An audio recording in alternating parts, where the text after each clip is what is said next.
All right, welcome everyone to the advisory committee meeting of April 9th, 2026. We have a couple of items on the agenda for tonight to review the budgets fiscal year 27 for the fire department and the public health department. We had also noticed for tonight that we would potentially be reconsidering the legal services budget.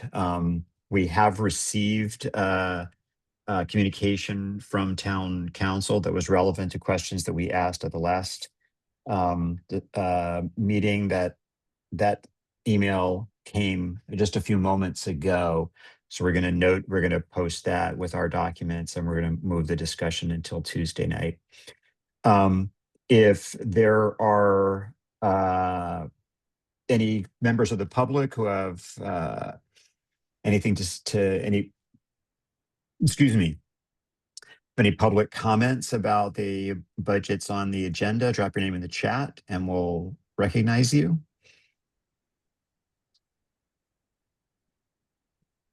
And if not, we will move on to the discussion of the fire department budget, which is either Elisa or David Mark, I think.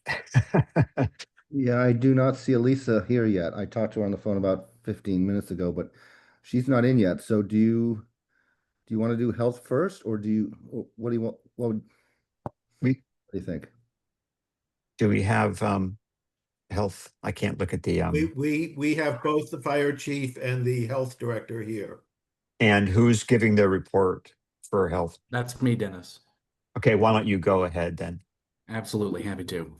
Good evening, everyone. Alec Lebovitz giving the DPH budget report from the AC Human Services Subcommittee, which held our public hearing on said budget on March 18th via Zoom. The discussion during the budget hearing touched on a number of topics, including rodent control efforts, which remain spearheaded by the DPH. Director Klaczynski, who I see is on the call tonight, highlighted that the department has implemented a proactive rodent control program that utilizes modern trapping techniques and community education. The goal for the program remains to reduce the rodent population substantially across the town and improve public health outcomes through a combination of inspection, community engagement, and strategic baiting. The subcommittee in our review expressed concerns regarding the effectiveness of current strategies and suggested that the department might consider expanding partnerships with local businesses to ensure better waste management practices, to reduce the food sources for rodents. It was also suggested that the DPH consider the potential efficacy of deploying rodent birth control and proactively treating warrens or burrows of rodents on private property.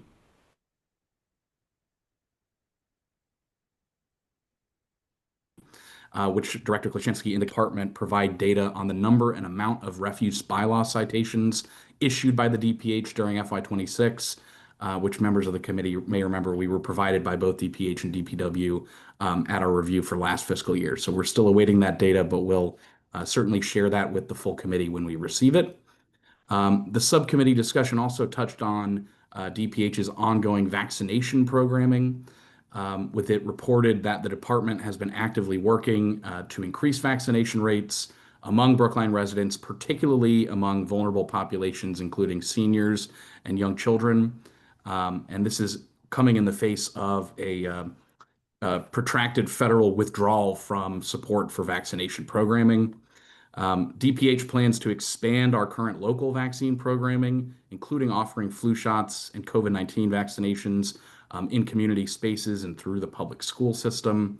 The subcommittee in our review emphasized the importance of making these services both accessible and available to other communities that may require additional outreach, particularly in neighborhoods where lower vaccination rates remain persistent. Some members of the subcommittee also expressed concerns that due to the discontinuation of the state homebound vaccine program as a result of federal funding cuts and the high cost of purchasing COVID-19 vaccines privately, that the town no longer provides those vaccinations to homebound seniors. So we certainly focused our area of discussion on that and are encouraging DPH to continue the excellent work they're doing in this space. The subcommittee's review also included discussion of the current structure and functioning of the Veterans Services Department, which operates under a dual reporting system to both the Health Department Director and the Town Administrator's Office. Kind of a department within a department was the way it was described. And Director Klaczynski and Assistant Town Administrator Charlie Young clarified for the subcommittee that this is traditionally the VSO, or Veteran Services Officer position, has typically been a direct report to the Director of Public Health, despite the fact that the Veterans Department largely operates autonomously within that umbrella. There were concerns raised about the potential impacts of delays in filling the director position after the retirement of long-serving director Bill McGroarty, especially because there is a legal obligation for the town of Brookline to fill this position with a veteran services officer. And it was also discussed how a leadership gap in this important department could affect the department's ability to serve the veteran population effectively, which they've been so excellent at doing under the leadership of Director McGroarty.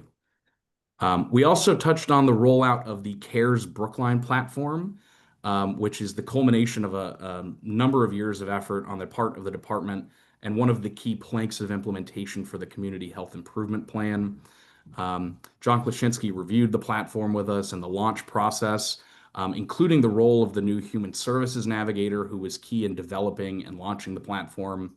Some members of the subcommittee did express concerns regarding the platform's ease of navigation, particularly for seniors and those with limited technological skills.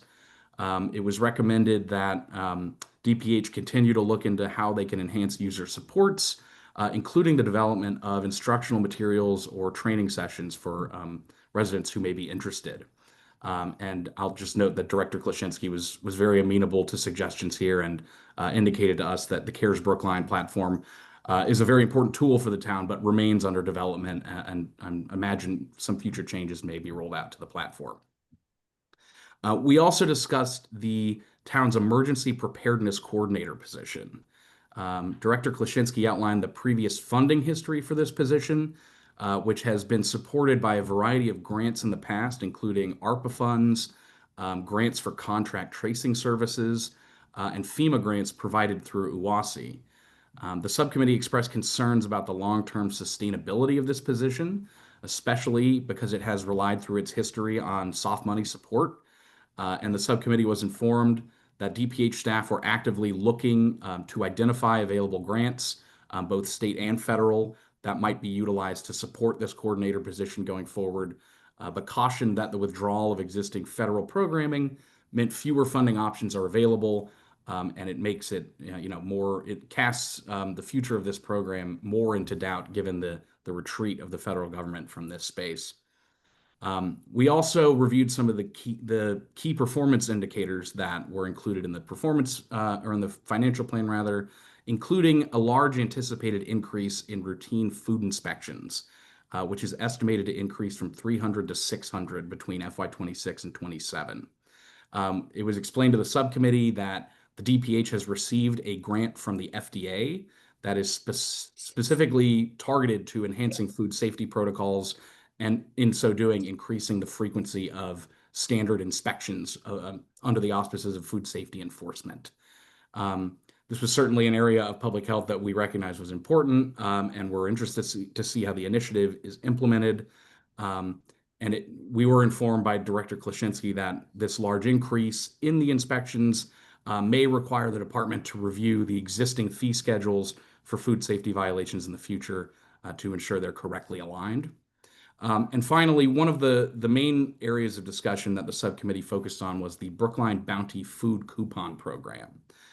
This is an income-restricted program that provides coupons of varying amounts based on household size to support low-income residents' access to fresh produce from the Brookline Farmers Market. The Brookline Bounty Program in FY25 supported about 800 households, and that's been pretty typical for the last 5 years of the program. And what it does is it really provides assurance that low-income households will have available funding to access fresh produce and proteins that are critical for healthy development. Director Klaczynski confirmed that The majority of the households participating in this program in FY26 are either income eligible seniors or Brookline Housing Authority residents. This program not only is meant to address food insecurity, but it also promotes nutritional education by encouraging families to choose healthier food options, particularly families with young children. And by allowing residents to shop at the farmers market, the program supports community agriculture and strengthens our local economy. And one thing the subcommittee really focused on was the fact that supplemental nutritional assistance program cuts from the federal government, as well as other nutritional programming cuts, have left a critical gap on the local level that we are encouraged to see. We have local programming like the Brookline Bounty Program to partially fill that gap.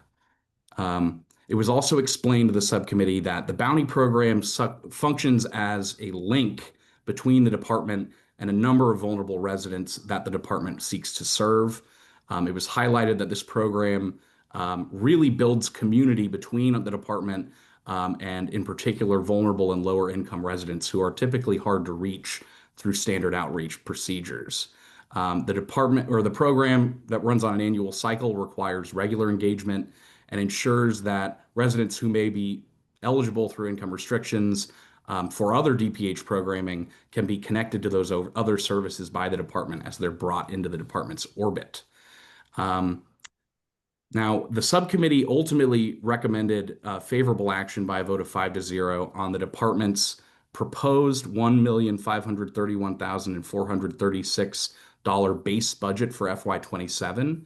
But the subcommittee also, by the vote of the same margin, voted to recommend that $50,000 be built back into the budget on the other line item to support the continuation of the Brookline Bounty Food Coupon Program, which until this year have been supported by soft money financing from the town and ultimately are not included in the base proposed no override budget.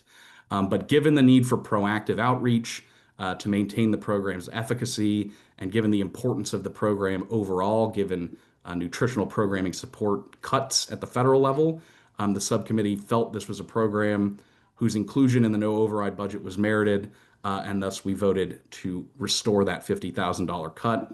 And ultimately, where that leaves us is the subcommittee recommended a total budget of $1,581,436 for the Department of Public Health and Human Services in FY27. Thank you. Thank you. Director Klaschinski, do you like to add anything to the subcommittee report before we go to questions and comments? No, I think that was really well captured. Appreciate all the work that went into summarizing. It was a great discussion, and I just appreciate all the questions that have come in so far.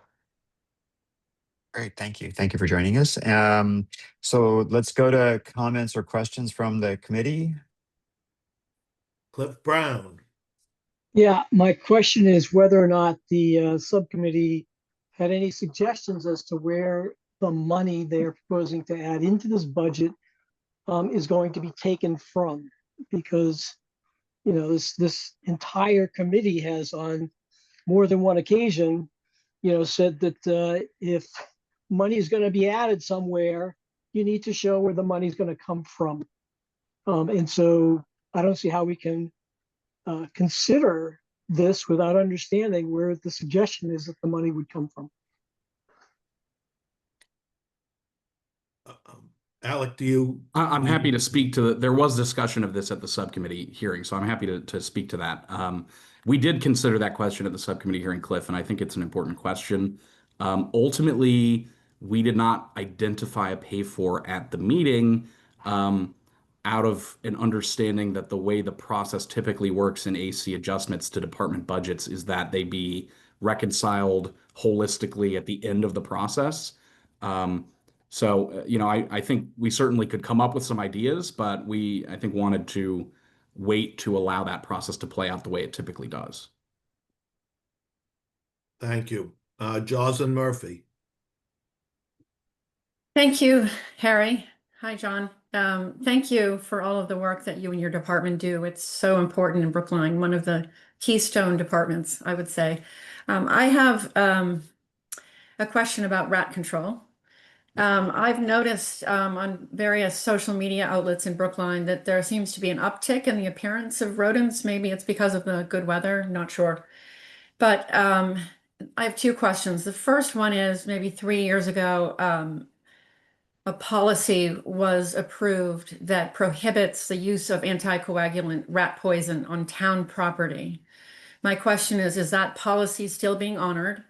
And my second question is, since rubbish is by far the most encouraging of rodent populations, what is happening in terms of trash management? And do you have the staff that's necessary to enforce sanitation related regulations? Thank you. Thank you, Jocelyn. All right. I might need you to repeat some of that. I'm sorry, two No, it's questions. okay. I should have been taking notes.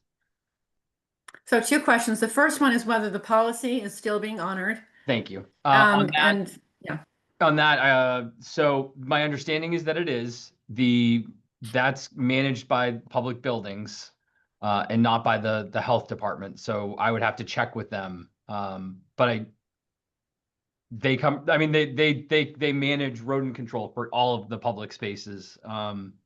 They come around every week and check the logbooks, and so that's not something my staff manages. so the policy was signed by your predecessor? Yes, And by yes, the DPW commissioner and by the director of public buildings. yes. And I believe that your role is maybe limited, but to the extent that a waiver is needed from the policy, you're the decision maker. Yes, So I'm and I have assuming not that you received a haven't single request for a waiver. Okay, very good. And my second question was regarding trash control. Since Yeah. the food sources are the most, are why we have the rat populations that we do. Yeah. I should also point out that the anticoagulant rat poison legislation is moving its way through the general court. So you may very well see legislation that prohibits the use of anticoagulant rodenticides pretty soon. So that's something you might want to take a peek at. But until then, rubbish is the source of our rats. So do you have enough staff to manage that? Yeah, I would say we do at this time. I mean, and I mentioned this at Select Board last week. The challenge is, so we get our nuisance complaints, which are typically rodents. And yes, we have seen an uptick. Every spring, we typically see an uptick, especially I think this year with the snowpack that we had. And then once it melted, you could find, it was so easy to find all the burrows. So I think that's part of it, the seasonality. The challenge is there are a lot of renters in Brookline. In fact, I was just talking to staff about this before this meeting. Brookline has probably per capita, we're probably top 10 in the state. A lot of complaints come in from renters, from occupants. And so the challenge for us is we are obligated by state regulation to manage the food code and the housing code. And those often compete with each other for our time. With a lot of the housing complaints, we are required to respond with a certain amount of time. And so it's a balancing act. Week to week, it's a balancing act to manage all the rodent complaints that are coming in, all the food and the housing complaints. It is what it is. I would say at this point, we have the staff that we need. We have a partnership with DPW. Stephanie's over in DPW. She manages a lot of the trash issues. We manage the rodent issues. We are going to be looking at our current model for rodent control on the town side. We're under contract with Modern Pests through December of this calendar year. So we are looking at that and the funding for that and trying to decide whether the current staffing that we're using, the current staffing model and the current treatment models are the most effective for Brookline, or if there might not be a better model. So I'll be working with Commissioner Shute and the town administrator. And we've been both departments have been talking to their staff to get more input from them on that. So more to come on that. I can't give you a definitive yet. I'd be speculating, but we're not satisfied. I don't think anyone in town is satisfied. Trash and harborage are the things that we need to address in order to manage the rodent population. I saw recently, it was something like you have to kill over 90% of the population to actually have any chance of reducing the existing population because they reproduce at such a high rate.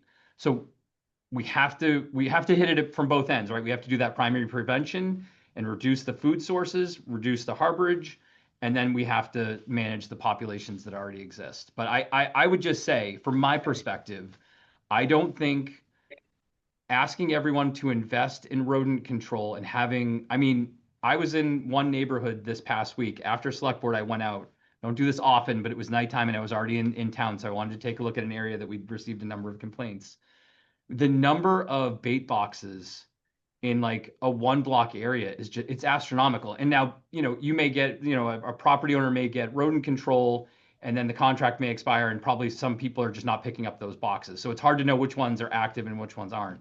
I just don't think this idea that we're going to wait for the rodents to go to the bait boxes is the most effective way to deal with this problem. And that's not to say that that's the only thing that we are doing, but I think predominantly when we ask owners to do rodent control, that's what they're getting. And they're often asked to sign really long-term contracts in order to do that.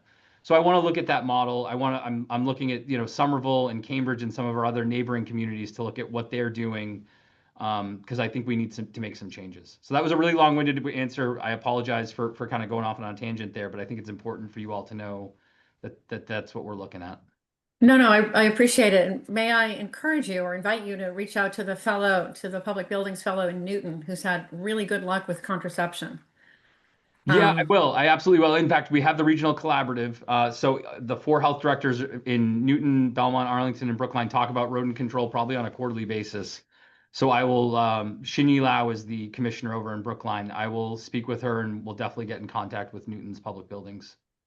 And the last comment I would make, and this might be helpful to you, although I was sorry to see it go. The Brook Online portal used to allow people to post photographs. So, for example, you know, I'm interested from the perspective of victims of rodenticide, but you know, people would post pictures of trash, overflowing trash, which, you know, might allow your department to really center in and focus on, you know, where the real problems are, because my recollection is that it was the same addresses over and over again. And I know that the photography component of Brook Online was removed because apparently some people were using it improperly, but I thought it was a really valuable tool, and it's something that I'm interested in asking about reintroducing, not just for this reason, but I think it might be helpful to your department. Thank you. Thank you. Fran Parler. So, you know, rats were brought up, so I have to talk about them. Jocelyn, I didn't realize that the photograph was missing. I haven't put in something in a few weeks, and I think that's essential because it's often very difficult to put in a position where your rat or your trash is, because it's not exactly on a address, and it's very hard to manipulate that site. That's number one. Number two is, as much as I love the idea of rat birth control, the town did have a pilot, and I did have 20 of my neighbors paying money to do it in our neighborhood. And although Newton has worked, it's limited with the liquid stuff in the sense that there's so many other things for the rats to eat and drink in our high dense urban areas that they're too smart to go in boxes. So we can discuss that. My question I originally wanted to ask is, DPW has a rat inspector for trash. And we had discussed that you don't have that each of your inspectors covers rats in their district. That's and right. I wondered what % of their time, in the ballpark, not exactly, is spent on rats versus their other food inspection. Oh boy, I don't even think I could give you an educated guess, but I would. I mean, listen, predominantly it's housing complaints, not including rodents. It's housing complaints and it's food inspections is going to be the predominant amount of their work. So that, like I said, that's one of the things that we're exploring, right? Is do we contract out with a different model? Do we keep those tax dollars in-house and think about have staff and have direct control over how they're addressing the rodent issues? So that's some of the stuff that we're going to be exploring moving forward. Yeah. And so you could have someone that's their, and there are other communities that are doing this. Mhm. Other cities are doing this, other communities are doing this, where this is one person's primary responsibility to just focus on these complaints. Mhm. Well, you have my phone number if you want consultation, but thank you. Thank you. Linda Olson Palkey. Thank you, Harry. Yeah, I just had a couple of questions following up on this topic of trash. Are there rules about where buildings can store their trash toters?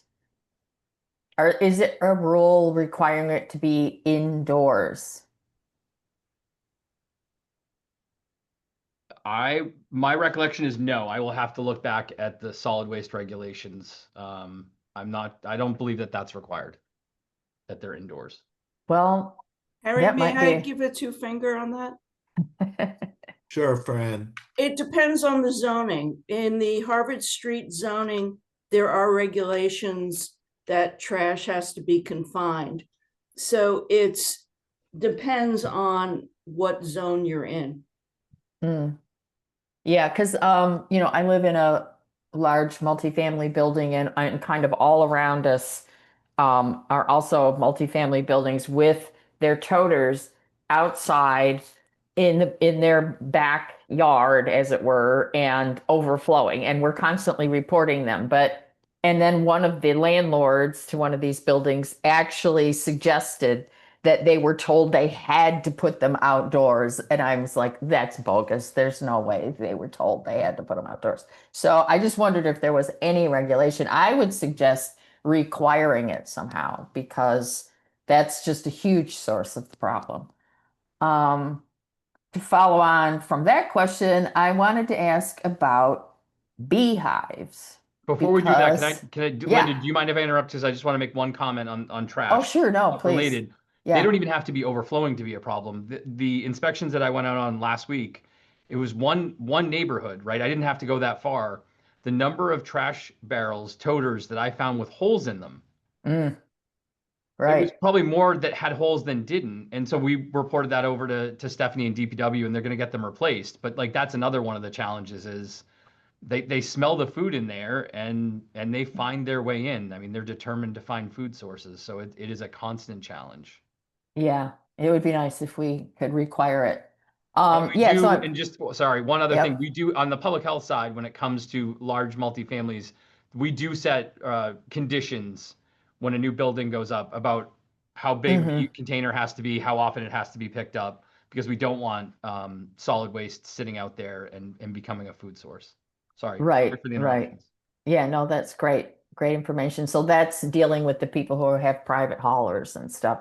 That's right. So that makes sense. So I wanted to bring up beehives only because I remember, how many years ago was it that we passed this zoning about people can have beehives? And there was a lot of the regulatory mechanisms were given to the public health department. And I'm just wondering if there has been a demand for that, if you've spent time developing regulations or deciding whether to permit people keeping hives, or is it just sort of a non-thing? It is a thing. It is Okay. for sure a thing. We are working on, we have a draft of keeping of animal regulations that includes beehives. Town council's office reviewed it several months ago now, and it's been sitting on my desk. So I'll just admit to that. We're working on it. Staff have said it would be nice to get the regulations established. That is one of my priority areas moving forward. One of my midterm goals here is to enhance the public health regulations that we have. So we are going to get that resolved. That will be the next regulation that comes with my Board of Health Authority will be keeping of animals. So there are people that are keeping bees in Brookline. I would say this came up last year with inspectors. Last season, there was a couple of complaints that came in. More often than not, there's these third-party vendors that will manage the beehives for you. So I would say the majority, and there's not that many, I will have to get back to you on the total number, but right now, the majority are not being managed by owners or occupants. They're being managed by third-party vendors for the owners and or occupants. Makes it easy for them, but then are they really doing what they should be doing is always going to be a question. So What I've heard from inspectors is at least the one of the major third-party vendors is actually pretty responsive. Like when we got a complaint and we went back to the owner and talked to the vendor, they were very responsive to our requests and provided a lot of useful feedback. But we do need to get the regulation in place. I'm assuming these are mostly in South Brookline. I would have to check. Yeah. Interesting. Okay. And then if I missed it in your report, Alec, I apologize, but I'm wondering why the big increase in the food inspections. Could you tell us about that? So over the last several, so we've received a grant from the FDA. So the food code is established by the FDA, and then the state establishes its regulations that are based on a previous iteration of the FDA food code. So we're always like one iteration behind the Fed because it takes a long time to establish new regulations. So we get a grant from the FDA. We've done this probably, I think the one we just received is only $9,000. The last one I think was 30. The FDA is trying to motivate local and county health departments to establish more robust enforcement of the FDA food code. So they give a little grant out every year, and then they encourage us to expand our work. So what the numbers you're seeing are a better reflection of the work that our inspectors should be doing based on the risk levels of the restaurants in Brookline. So what I worked really, and so it's still an estimate. We're going to have to see how this year goes as we transition this way. So if you're a high risk restaurant, and I don't come from the inspection world, but I've talked to the staff enough on this. So if you're serving raw food, you're a risk level 4. You're supposed to have 4 inspections every year. And if you're not, and you're at a risk level 3, it's 3, and then 2 is 2, and 1 is 1, right? What we don't have a good handle on yet, and this is where the estimates come in, is if you're a risk level 4 and you get 4 inspections, how many times do we find a violation that's significant enough that we have to do a reinspection? And so I do have some data, and so we base the estimates on the data that we do have, but it's not perfect. So over the next couple of years, you're likely to see that number increase, and we will hone it in and get a more accurate estimate in the next couple of years as we transition. But it's being motivated by the grants that we're receiving by the FDA, and we're trying to follow through on that contract with them to say, all right, you're giving us this money, we're going to follow it to a T. And those numbers will bounce around a little bit too, because as restaurants close and new ones open, we may see a shift in the risk levels, and so that will mean some adjustments in the number of inspections that happen. My hope is the second half of this will be, and I think Alec did mention this piece, is next year what I'd like to do is make some adjustments to the fee schedule to better reflect the workload and the number of inspections that happen based on risk level. But I know the margins are tight, and we want to be fair to everyone as we make these adjustments. And so we just need more time to dial in the new fee schedule before we go to the select board and to the community with those. And how many inspectors are required to do this level of work? All of our full-time inspectors are doing restaurants, housing, and rodent, like they do it all. And how many and then we have a part-time are that does the plastics. I'm sorry, what? And how many are there? I didn't see Sorry, the number. 5. Mm. It's a tremendous workload. They do like great it. work. I'm very appreciative of the work that they do for this community. And would you say that the number of complaints on the housing violations has stayed steady or gone up, or? I would say I'd have to go back and look. I want to say it's pretty steady. The challenge is, yeah,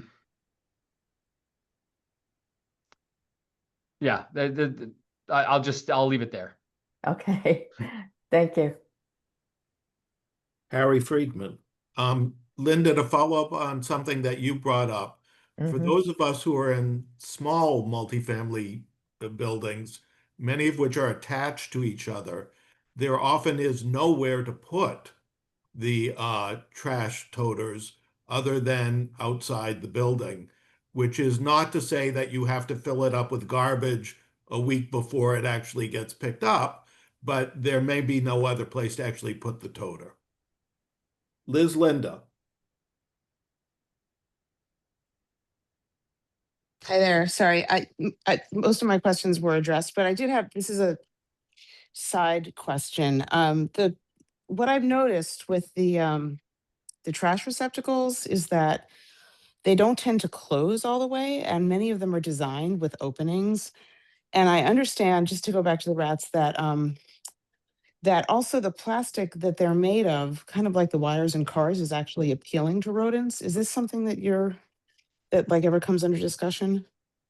Like, should there be some kind of regulation around what kind of trash receptacle would be a better trash receptacle? It's certainly something I've been thinking about, Liz. I would be surprised, and I'm not saying you're wrong, but I would be surprised that these manufacturers are not at least we're replacing so many bins.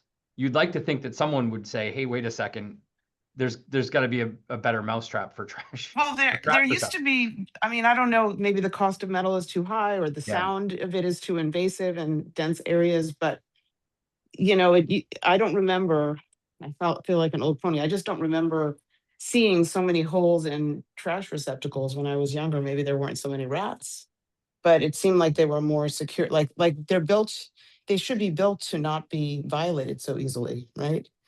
I don't disagree. And the other thing I would say is, this is getting a little outside of my scope. So I would just say, if you have already, but if you haven't, I think Commissioner Shute would have much more understanding of the toters and the contract they have with them and the materials and all of that. So, Okay, all right. but I thank you. don't disagree, right? Yeah. We need to keep the rodents out, and the fact that I found so many bins with the holes in them is. Yeah, I just feel like the bins might be actually tasty, They and we're might. somehow not taking that into consideration. Anyway, okay, thanks. Carol Levin. Hi there. In keeping with the theme of rats, bees, I now want to bring up dogs. I'm very allergic to dogs, and it's an ongoing annoyance and problem for me that people bring their dogs into supermarkets with impunity. And it seems that the town does nothing to incentivize supermarket management to try and enforce the no animals except for service animals. And I'm wondering if you could do something. I mean, we do SWAT inspections on liquor stores to make sure they aren't selling to underage people. And why can't there be some sort of SWAT program to incentivize food establishments not to let pets in? I'm happy to take that one back to the inspectional team and see what they think. Thank you. I'm sympathetic. I'm also allergic. So I completely understand where you're coming from.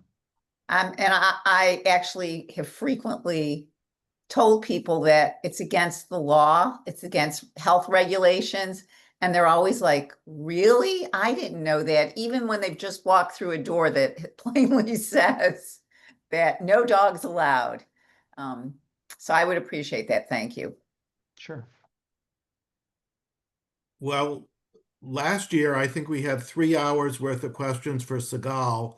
So we're letting you off easy, John. Dennis, that's the end of questions. Great. Before we go to the actual motion from the subcommittee, my proposal is that as we did, and I wasn't here that night, it was the night that Harry was chairing, but there was a recommendation for a so-called add back for I believe it was the Council on Aging budget for additional transportation service funds. And the sense, and I think we've done this in the past as well, is to track that as one of the strongly held recommendations from the subcommittee that these funds should be made available in the budget, and we're tracking those independently as we go along. We will have to debate all of them collectively later in this process, and I think it would be better for us to vote the initial recommendation that the subcommittee had and track in the same way that we were tracking the other things, with the commitment that we are going to come back to all of these discussions and debate them collectively. And I So that's my recommendation, Alec, if you're when you make the motion on behalf of the subcommittee. Yeah, absolutely. And I think that to the answer I gave to Cliff earlier, that aligns with what our expectations were as the subcommittee. So I think that's very Okay. with the motion we took. Okay, so then you'll make a motion Yes, so for the I would original budget offer- of 1.5. It's a a motion of favorable action on the proposed FY27 Department of Health and Human Services budget of $1,531,436. Okay, give me 1 second to type that in. Motion favorable action on FY27 operating budget for Health Department. Do you Read need me that the number again, again? please. Yeah, it's thank you. 1,531,436. Thank you, because I'm editing in 2 windows simultaneously. Okay. All right. So we're voting on a recommendation of favorable action on the fiscal year 27 operating budget for the health department of $1,531,436. The understanding that we are tracking separately a recommendation from the subcommittee to add $50,000 to this budget for the subsidized food whose bounty program, whose official name escapes me as I'm saying this. The Brookline Bounty Food Coupon Program, just for the record. Brookline Bounty Food Coupon Program. Thank you. So Michael Berger. Yes. Harry Boris, we think, is not here. That's the attendance column. Oh, thank you. Jeez. That's why I didn't. I'll fix the alignment later. Harry Boris, Cliff Brown, Yes. Elise Couture-Stone, Yes. John Doggett, Yes. Harry Friedman, Yes. David Mark Goldstein, Yes. Neil Gordon, Yes. Susan Granoff, Yes. Harry Grossman. I don't know. I thought he was here. He Kelly is Hardebeck. here. Is Kelly here? Kelly is not here. Elisa Jonas, Yes. Janice Kahn. Janice is She's not here. Right. Brian Ladd, Yes. Alec Lebovitz, Yes. Carol Levin, Yes. Liz Linder, Yes. Pam Lodish, Yes. Jocelyn Murphy, Yes. Donnell O'Neill. He might not Yes. be here. Ah, Yeah, I'm perfect. here. Yes. Great. Thank you. Linda Olson-Pelkey. Yes. Fran Perler, Yes. David Pollack, Yes. Carlos Ridwejo, Yes. Margaret Robotham, I don't believe she's here. Lee Selwyn, we think, is not here. He is not here. Christine Westfall. Yes. Okay, by a vote of 21 in favor with none opposed or abstaining, our recommendation is for favorable action on the health department budget as submitted. Thank you to the subcommittee and thank you for going out of order. And thank you, Director Krasinski. And I'm sure we'll be taking a lot of your time in the future. Portrait. Thank you all.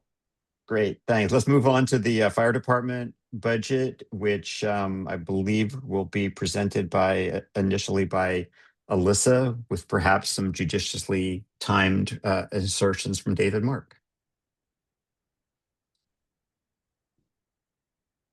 You're muted, Alyssa.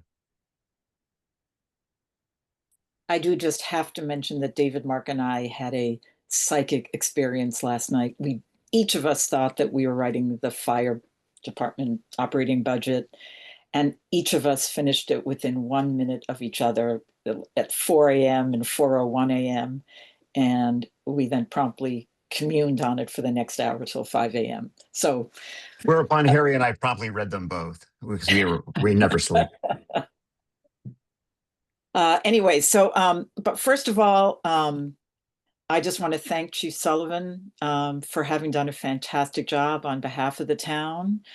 Just one personal example, having become a PFAS junkie on the PFAS committee, I was impressed at how quickly after our meeting with you, you shifted from products with PFAS to those without. It was just very impressive. And we actually hope that you'll still be with us for another year, in which case you can participate in another Public Safety Subcommittee hearing on the department's operating budget. But we'll see what happens. In the meantime, we held this year's hearing on March 9th, and it was very well attended by many others, especially from the fire department. Not surprisingly, the subcommittee unanimously voted to move favorable action on the proposed fiscal year 27 operating budget of $20,263,066, with funding provided for the department's 6 sub-programs: administration, firefighting, prevention, equipment maintenance, training, emergency management, with the bulk of the funding going to the firefighting subgroup.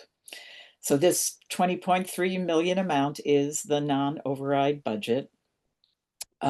However, were an override to pass, the town's financial plan proposes an additional 1.71 million for the fire department. Of that amount, 800,000 would be added to the department's overtime budget, finally reflecting the actual cost of overtime, and 910,000 would be used to cover the cost of salary increases under the fiscal year 24-27 collective bargaining agreement, in which the increases were negotiated to be paid out at the end of fiscal year 27 for the prior 3 years and included in regular salaries moving forward. And you can only push things off that far, so it is going to hit then. But since the 910,000 will not be paid out until the end of fiscal year 27, the shortfall won't really happen until fiscal year 28. So in light of that, the impact of a no override budget will not be felt until fiscal year 28, at which time there will be a shortfall.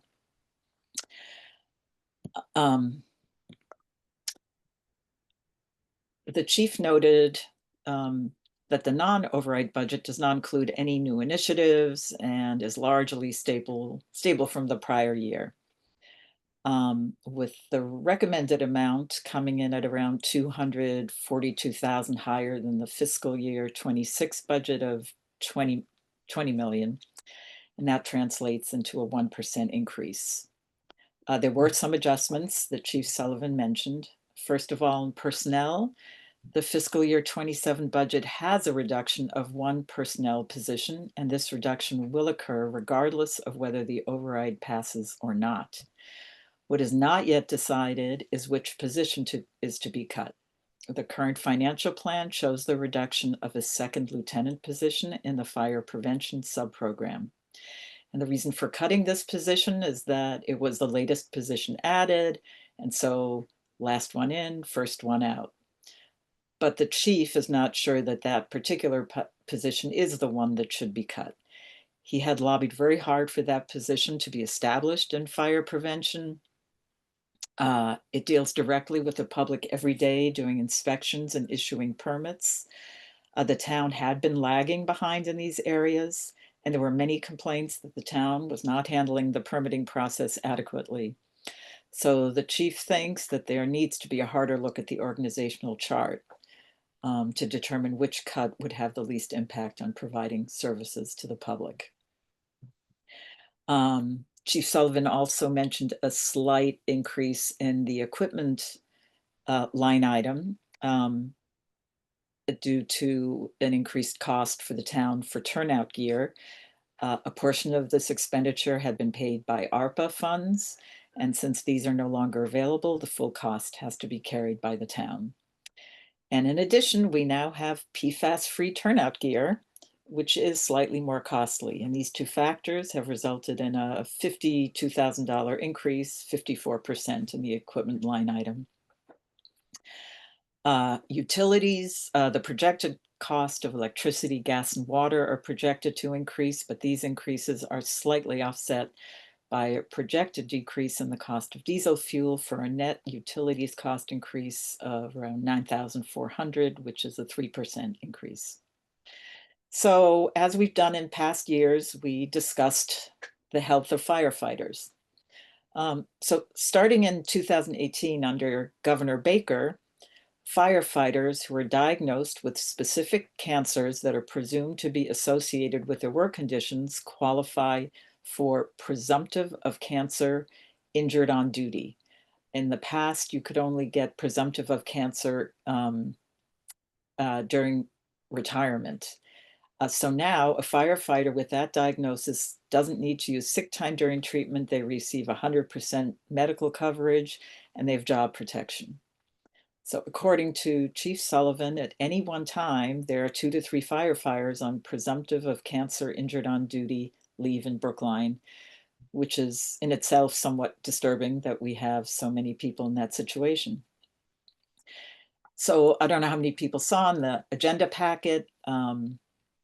There's an annual medical evaluation brochure that was provided, and it was developed by several firefighting organizations, which suggests steps that elected officials of municipalities, like some of us, can do to provide a program of annual checkups for firefighters that can identify early stage medical problems, which are often easier to treat. Under the recently implemented presumptive of care, injured on duty diagnosis in particular, early treatment not only benefits the employee, but the municipality as well, since there are costs associated with that now. The issue's been discussed during public safety subcommittee hearings on the fire department in the past.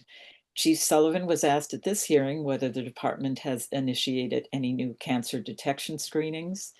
And as in past years, the chief explained that the department lacks the funds to do so, but he noted that there are several health screening programs available at the state level, some of which are free and others that charge copays.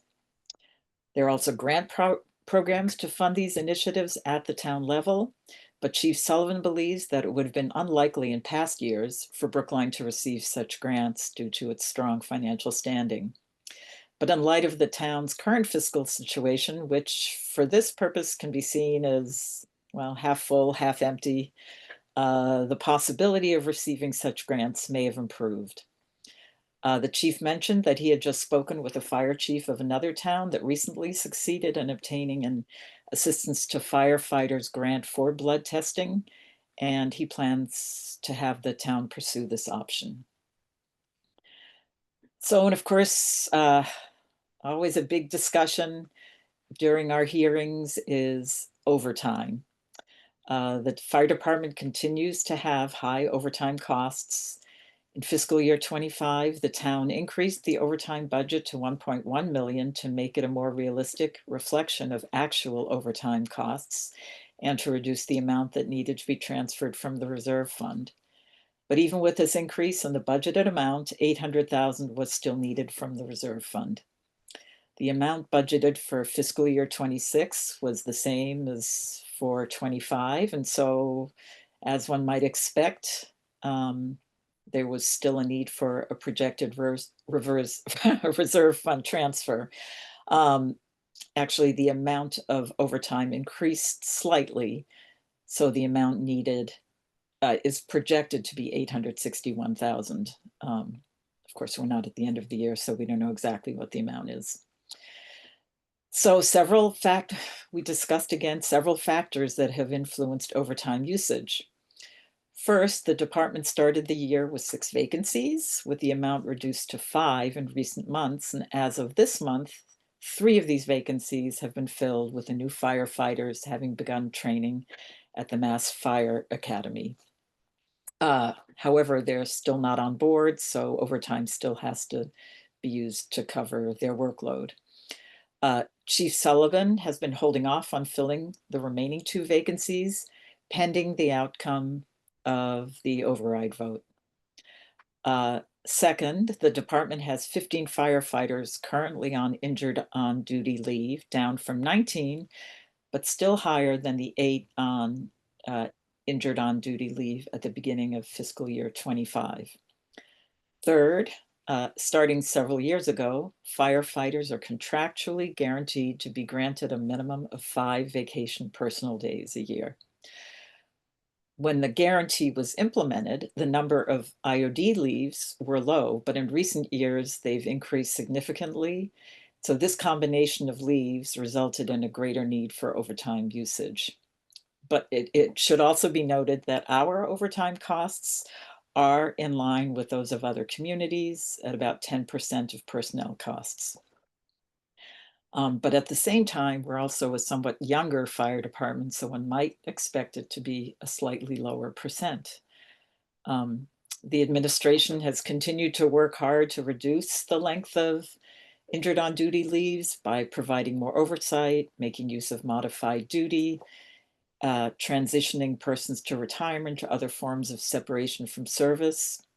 But in general, the length of an injury on duty leave is determined by the duration of convalescence and the doctor's instructions. Chief Sullivan emphasized that we will continue to see high levels of overtime with current staffing levels. Nothing is going to change in our current situation.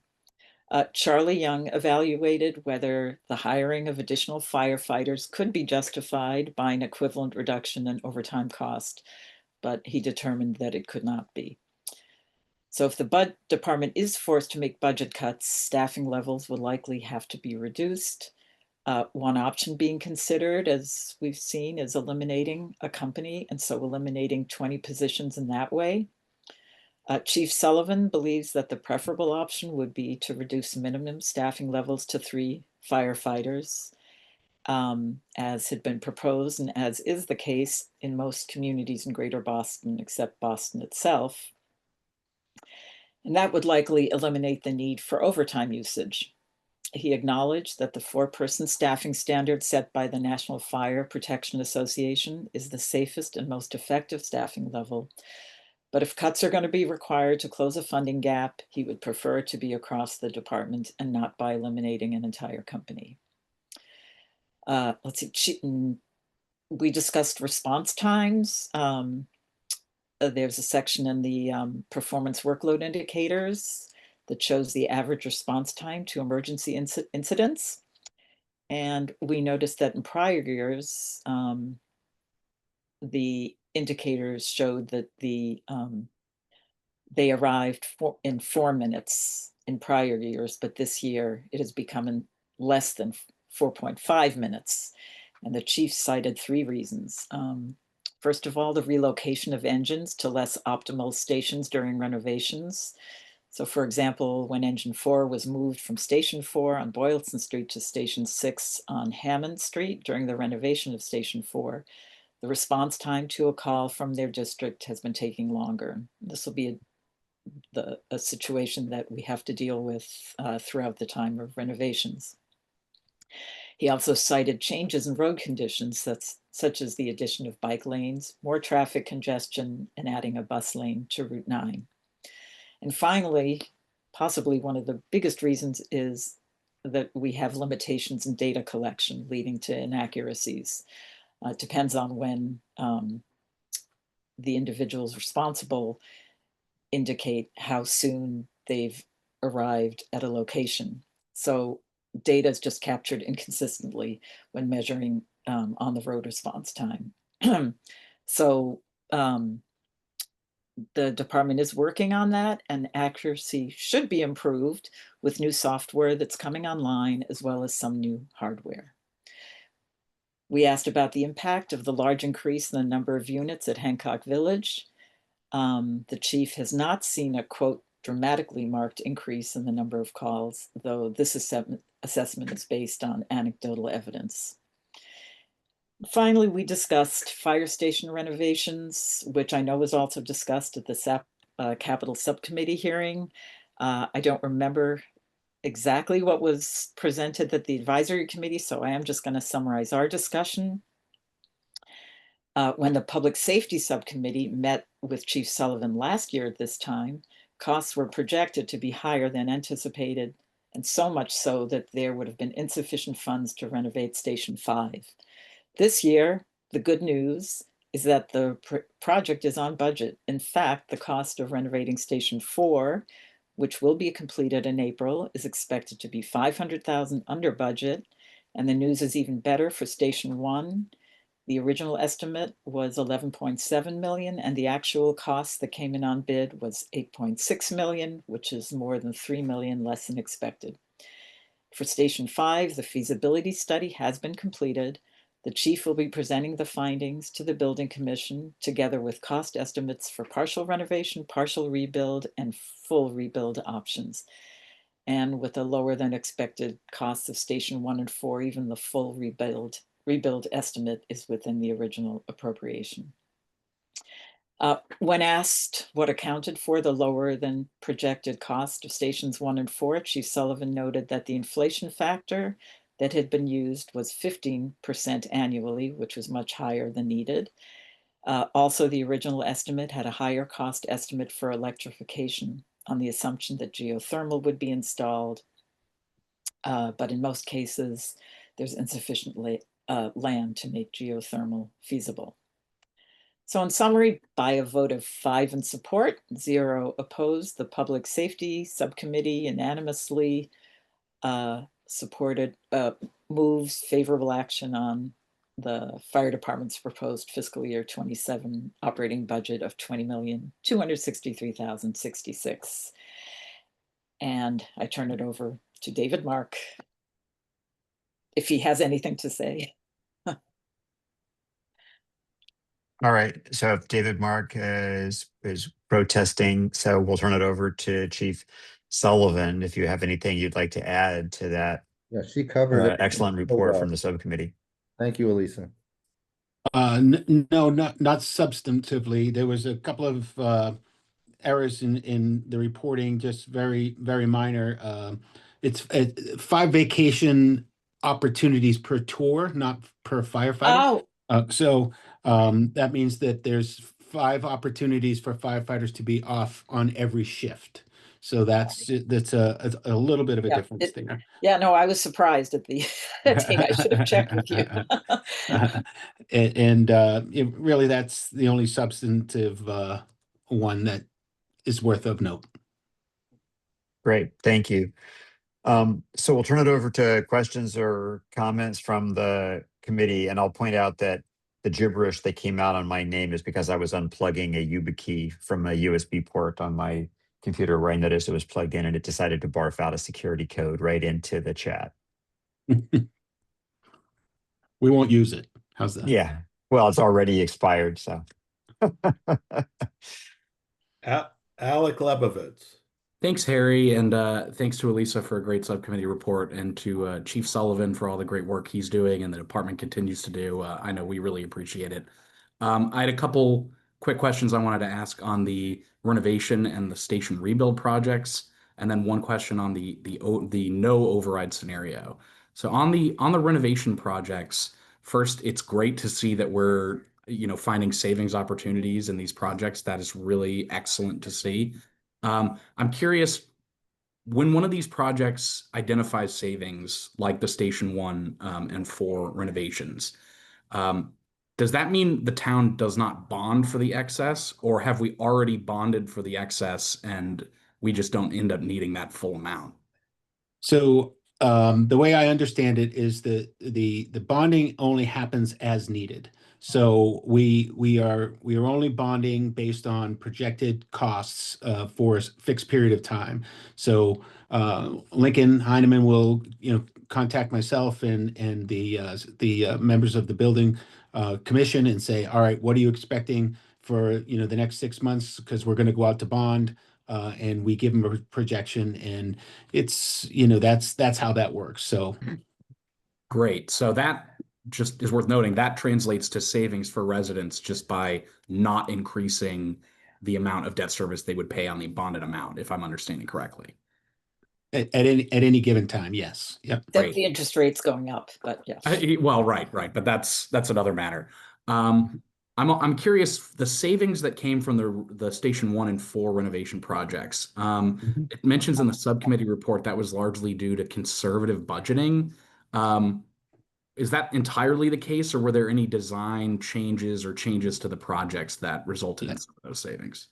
Yeah, as Lisa had mentioned, it's two things, right? So one of it is that in the original estimation from 2019, Charlie Simmons, to his credit, not being Nostradamus and seeing that COVID was coming, but knowing that this was going to be a long-term project over the course of 5, 6, 7, 10 years, depending on how this works out, that the number that they were using for inflation was 5%.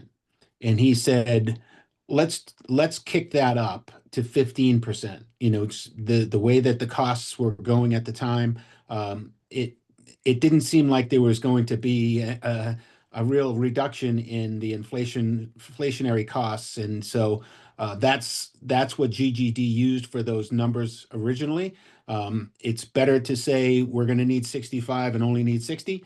And so, that's kind of how that worked. The other piece that was noted is that that presupposed the most expensive electrical opportunity for these stations, which was the geothermal, and gave that higher number and said, and again, here's the high number.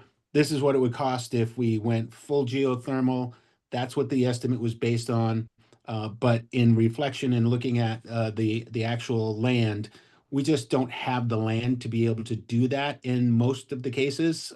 So we're going with a less expensive, but still electrical, all electric opportunity for these stations.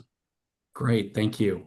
And then I just wanted to ask about, because it was mentioned that we've heard if an override does not pass, there may be a need to close a fire company, and the subcommittee had mentioned that you, Chief, had said maybe the minimum staffing would be a less operationally onerous impact. I'm curious just to get an understanding of what do we anticipate the difference in the operational impact would be in a scenario where a company is eliminated versus a scenario where the minimum staffing ratio is changed.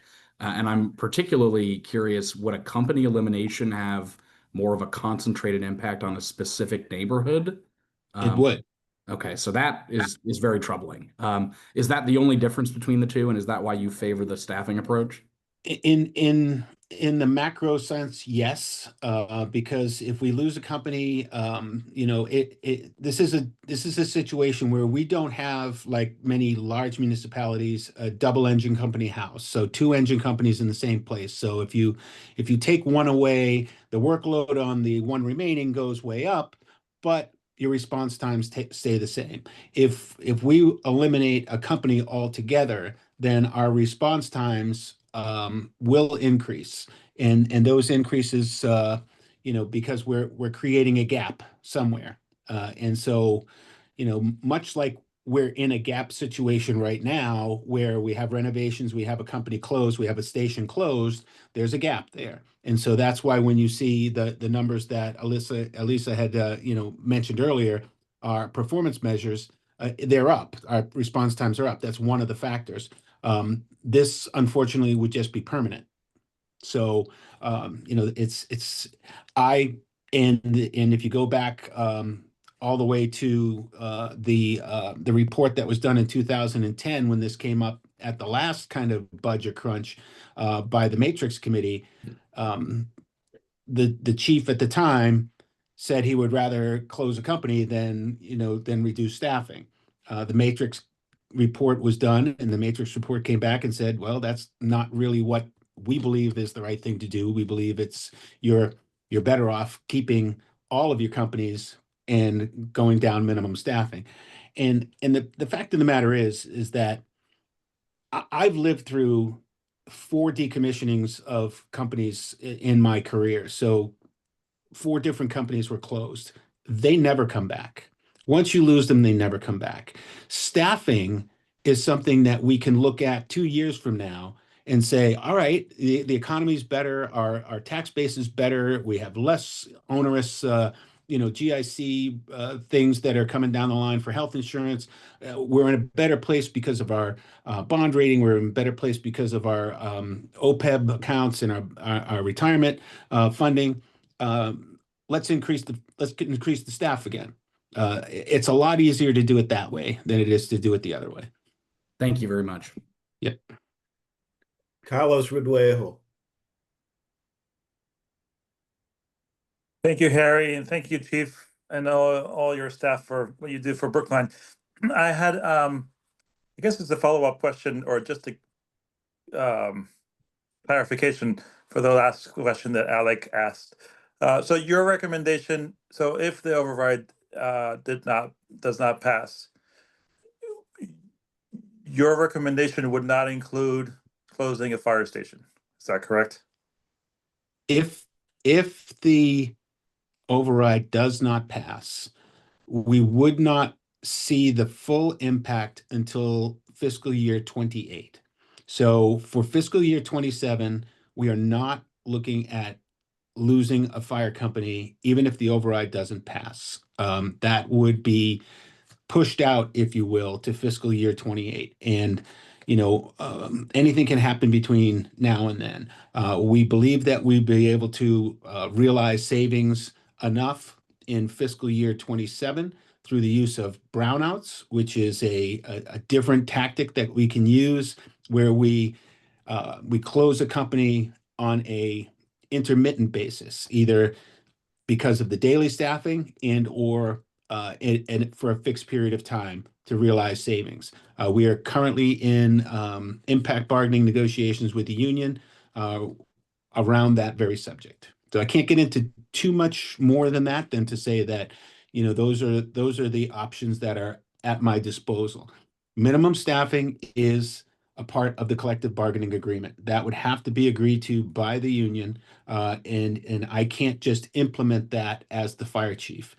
Brownouts and closing a company as the fire chief to be fiscally responsible and meet my obligations to you all, and make sure I come in within budget. If there's no increase, those opportunities are at my discretion. I do have to impact bargain them, but I don't have to ask for permission to do it. I just have to impact bargain to impasse, and I don't want to do it. The union doesn't want me to do it. I don't want to do it. But if we're $800,000 short again next year, Harry's going to have my head, and I'm going to go out. After 40 years in a position that I don't want to be in, and that's that we've cut staff one way or the other. So. Okay, and so eliminating a company is the same thing as closing a station? It would be in effect, because the company that we would close, and I don't want to get into speculation, but like I said, we have two stations that have two companies in them, one ladder, one engine, and we have three stations that have one single engine in them. So, it would come from one of those. Okay, thank you. The second question is, you just mentioned of response times with bicycle lanes, bus lanes, and other things on the road.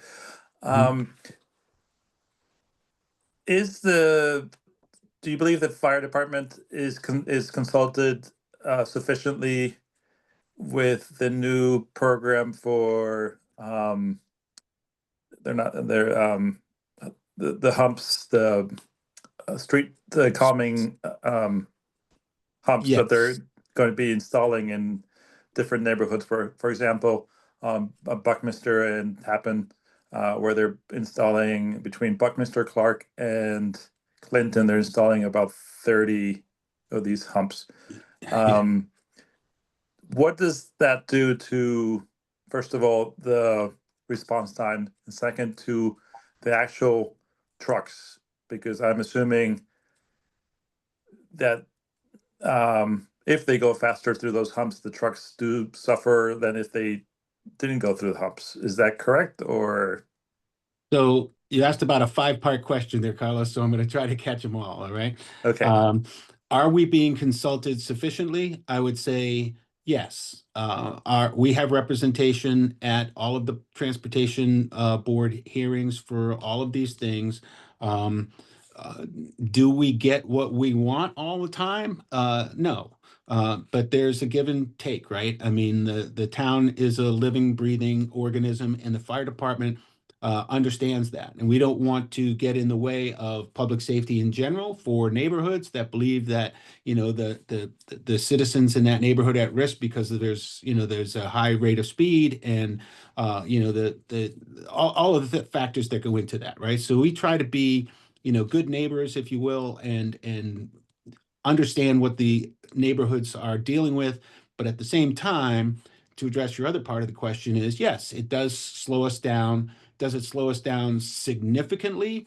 You know, it depends on the situation, right? I mean, on a regular, normal, everyday routine call, 3 or 4 seconds per hump doesn't make a whole heck of a lot of difference when you're going to alarm sounding because somebody burnt toast, right? But if it's a heart attack or if it's a building fire, yes, it can have an impact. So in that way, we try to balance it. Now, the one that you're talking about, Buckminster, we saw the plans for that, and I got back through my deputy chief, you know, to the transportation board that we think that that plan is excessive, that there are, you know, there's an excessive amount of speed bumps in a small area. We've already got a concession with regard to your last part of your question on the effect on the vehicles. So the speed humps that you see in Brookline tend to be gradual. They're not as dramatic as the ones that used to appear years ago, where if you hit them, you really felt it, you know, and you didn't see it coming, you felt it. And a lot of our apparatus are solid frame vehicles, and so the torque can do damage to the torque when you go over. It can do damage to the vehicle. When you have a more gradual hump, the front wheels go up and it doesn't bend right away, so you have one wheel down and one wheel up.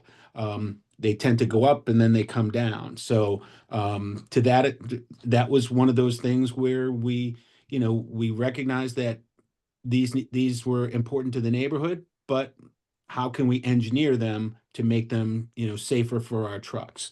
So I hope that answers most of the questions that you asked me. Yes, thank you. I'll note that the ones in Buckminster, Clinton, and Clark have not been built yet, and that maybe one of those streets gets it's sort of prioritized as an emergency vehicle access rather than treating them all the same. So that's, and I don't know if this is, you know, talking more with the building department, I mean the public works department, but I am concerned about those humps, the quantity of those humps on those streets.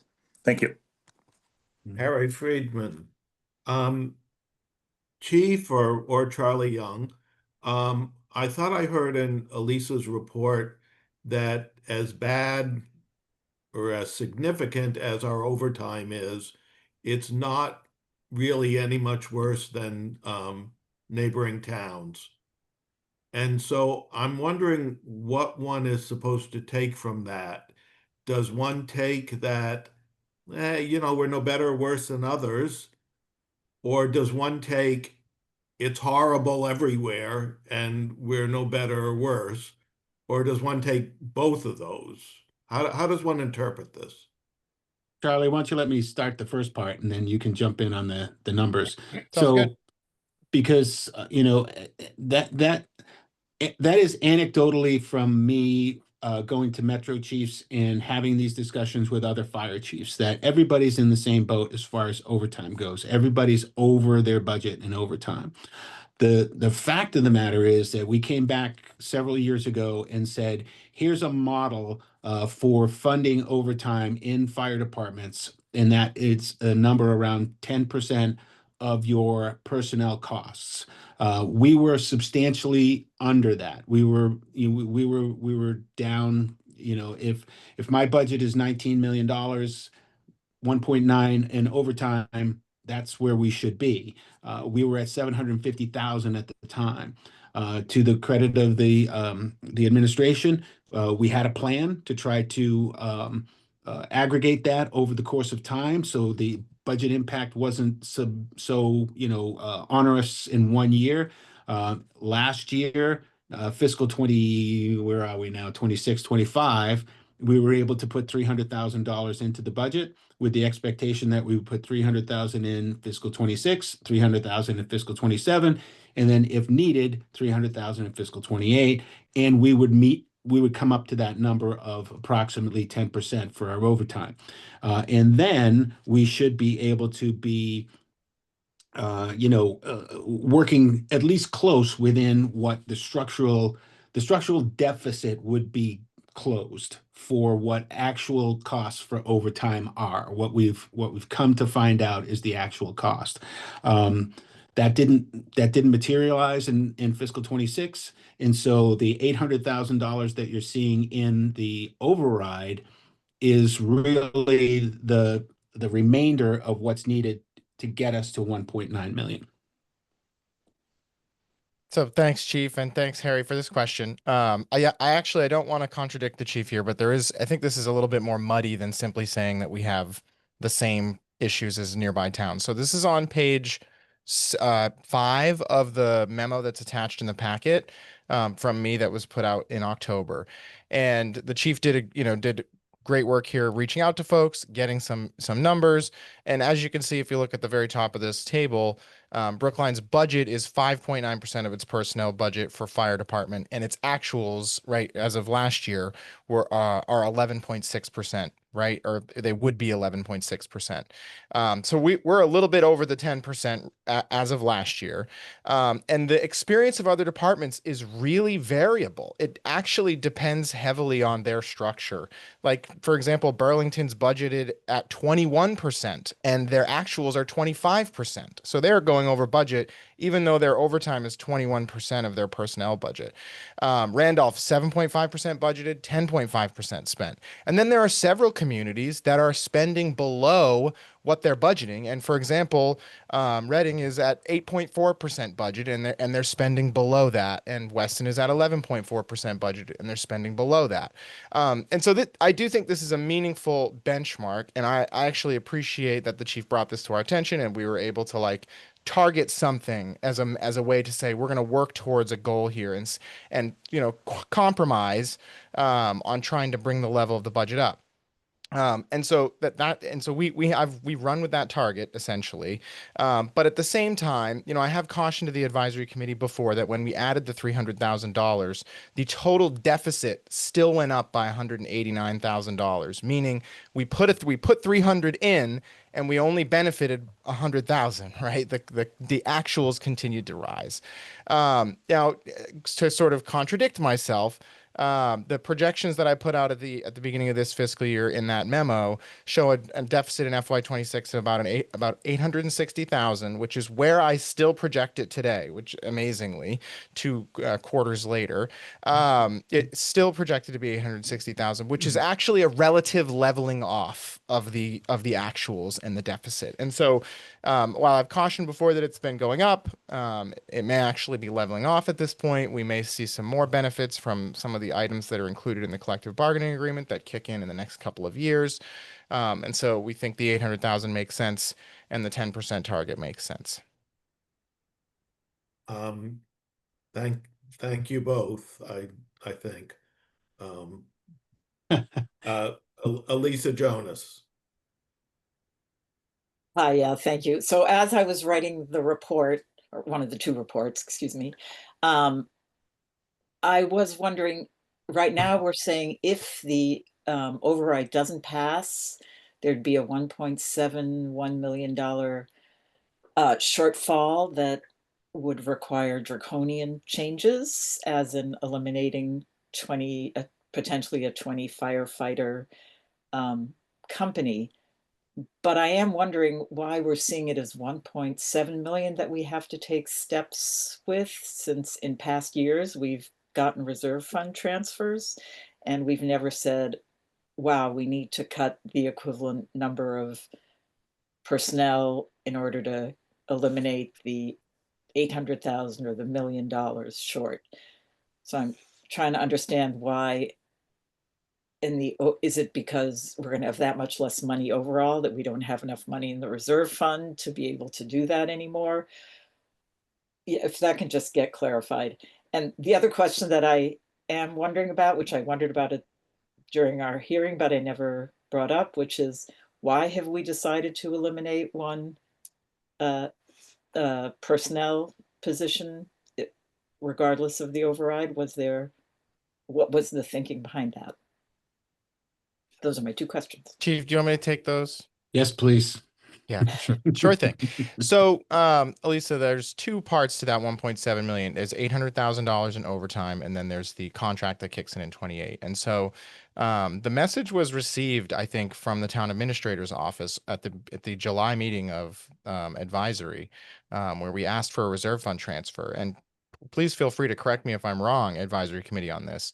The message was received that you don't want to approve reserve fund transfers for these things for overtime anymore.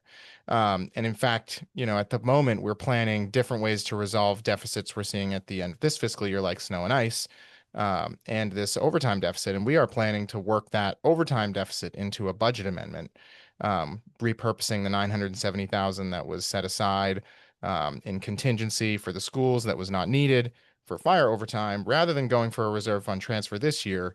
And we are planning on not asking for it next year, because the message, again, that we've received is that advisory doesn't want to do that anymore. If we received a different message, perhaps the no override plan could be status quo there with the 800,000. But that's the message that was received, and so that's how it's being implemented. And the 910,000 kicks in FY28. It is a substantial amount of money that would put too much stress on that would put too much stress on the reserve fund, even in my opinion. We aren't going to have less money in the reserve fund if there's a no override. That's not part of the cut. But a 1.7 million plus a potential, like this year we have 2.5 million in snow and ice, would exhaust the reserve fund and then some. And so we wouldn't suggest budgeting the full 1.7 there. And so, because it is the fire contract, that is the place that we would be looking to make reductions to meet that $910,000 deficit. And to your final question about why we're reducing a position in fire regardless, it circles back to the very same issue, which is, we're seeing a lot of these pressures as a result of public safety contracts that are subject to arbitration that we don't really have a lot of control over. We're seeing a lot of these cost increases there. And so, where we are trying to spread the pain out evenly, but make sure that the departments that are responsible largely for these deficits, take some hit as well. That's where the one position is coming from. So it's very difficult to locate places to cut things, Elisa, I think, just to be completely honest with you. We've been asked before, why haven't we added this $800,000 into the budget? And it's 8 to 15 positions. I mean, that's really the crux of it. And that's the reason why there's a cut in any case. And obviously I don't think the chief would like to take that cut in either case. But we're trying to demonstrate to the community that we are right sizing the budget according to the costs that we're seeing. Right. I certainly understand that. And the advisory committee questions about why aren't we just putting the right amount of money into the budget. It just seems that we've never said, okay, we're just going to eliminate all these positions because we've got too much overtime. But well, the positions being eliminated would be to fund the contract, ostensibly. Obviously, we have to correct overtime as well, but that is the primary reason here. And, so the 910,000 would be eliminating an entire company? The elimination of a company would be to offset the entire deficit that will be present if the override doesn't pass, right? It's part of the overall funding plan, and so it addresses overtime. It addresses the 910,000. It's part of the overall funding plan. But I'm just trying to say that is where that's the source of choosing to reduce a fire company, is because a huge chunk of this deficit we have is the $910,000 contract. Right. I don't have anywhere else to take it from, Elisa. That's really the bottom line. Right. No, I was just wondering about the 800 that we've gone along with these reserve fund issues for quite a while, and we've never said, okay, we're going to eliminate a company because we keep having to do reserve fund transfers. I think to Dennis, I'm sorry, Charlie. I think to Dennis's point, the last time we spoke, that we've been actively engaged in trying to get that number down, through collective bargaining, through policy, through everything. And we're just not seeing it. We're just not seeing the reduction. So at some point, we've got to, be responsible to what you all have told us. And, Harry brings it up every year, this is foreseeable. This is not unforeseeable, and it's not extreme. At some point it doesn't become that anymore. Dennis made a point the last time we spoke about this, I think at the halfway point, that to the extent that we're doing everything that we can, it is somewhat unforeseeable, and so it's that in that way we can justify the reserve fund transfers. But I don't see it. I don't see it as fiscally responsible for me as the chief to keep going along and going along and going along and just keep going into deficit every year. It doesn't. It doesn't. I don't like it. I don't like coming back here every year and trying to justify it. So. Right. I mean, it's just we're not putting it in the right. We're not providing the funding for it in the first place. We know we're going to get hit with it already ahead of time, but we don't accommodate that. But anyways, thanks. Neil Gordon. Yeah, thank you. Let me just add just the question of overtime versus the reserve fund transfer and the notion that we haven't funded it. We funded it every year by appropriating the reserve fund at a certain level, knowing, I'll say without certainty, that we very well might have to tap into the reserve fund for overtime. As difficult it is to manage, it may not be unusual and unanticipated to the advisory committee. I'll suggest that it is anticipated for town meeting because they don't necessarily appreciate the details. It seems somewhat unfair that to the extent you can only manage overtime so much, that we say, well, you can't have the reserve fund, as if the reserve fund is some magic pool of money. So there's one argument that says, if we've been doing this long enough and the reserve fund is adequate, then maybe the reserve fund could be a little bit lower if the budget for overtime has to be a little bit higher, or we have to make serious cuts. I think it's something to think about. I'm not ready to propose it. I have a different question, and thank you, Charlie, for using the status quo word, because one of the things we talk about, the budget as if it's a, status quo, no override, relatively flat, and then, next year we have a problem. But we see this department by department is a level funded budget, but we keep in South Brookline in particular, developing higher, including a proposal for, going vertical at Chestnut Hill West.